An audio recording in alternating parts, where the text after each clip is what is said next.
વાગરા તાલુકાના ઓછણ ગામની સીમમાંથી આવેલા કુતરિયા વાગામાં ખુલ્લા ખેતરમાં જુગાર રમતા 6 પૈકીના એક ખેલી ઝડપાઈ ગયો હતો, જ્યારે 5 પોલીસને ચકમો આપી સ્થળ ઉપરથી નાસી છૂટ્યા હતા. પોલીસે તેમની પાસેથી 3,700 રૂપિયા રોકડ અને એક મોબાઈલ મળી 3 બાઇક અને એક કાર સહિત કુલ 6.13 લાખનો મુદ્દામાલ જપ્ત કર્યો હતો. બનાવ અંગે પોલીસ ખાતા તરફથી મળેલી માહિતી પ્રમાણે વાગરા પોલીસે ટીમ વિસ્તારમાં પેટ્રોલિંગ હતી. તે વેળાએ ઓછણના કુતરિયા વાગામાં આવેલા ખુલ્લા ખેતરમાં કેટલાક શખ્સોએ જુગાર રમી મહેફિલ જમાવી હોવાની ચોક્કસ બાતમી મળી હતી. ટીમે સ્થળ પર દરોડા પાડ્યા હતા.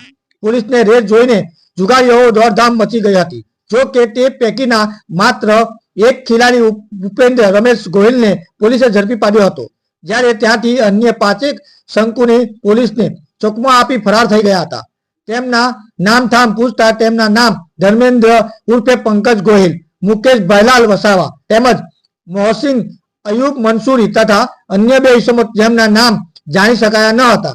પોલીસે સ્થળ પરથી માત્ર 3,700 રૂપિયા રોકડા, જ્યારે એક મોબાઈલ, 3 બાઇક અને એક કાર સહિત કુલ રૂપિયા 6.13 લાખનો મુદ્દામાલ જપ્ત કર્યો હતો. તેમજ તમામ વિરુદ્ધ જુગારધામ હેઠળ ગુનો નોંધી ફરાર થઈ ગયેલા આરોપીઓને પણ શોધવાની કયાવત હાથ ધરી હતી.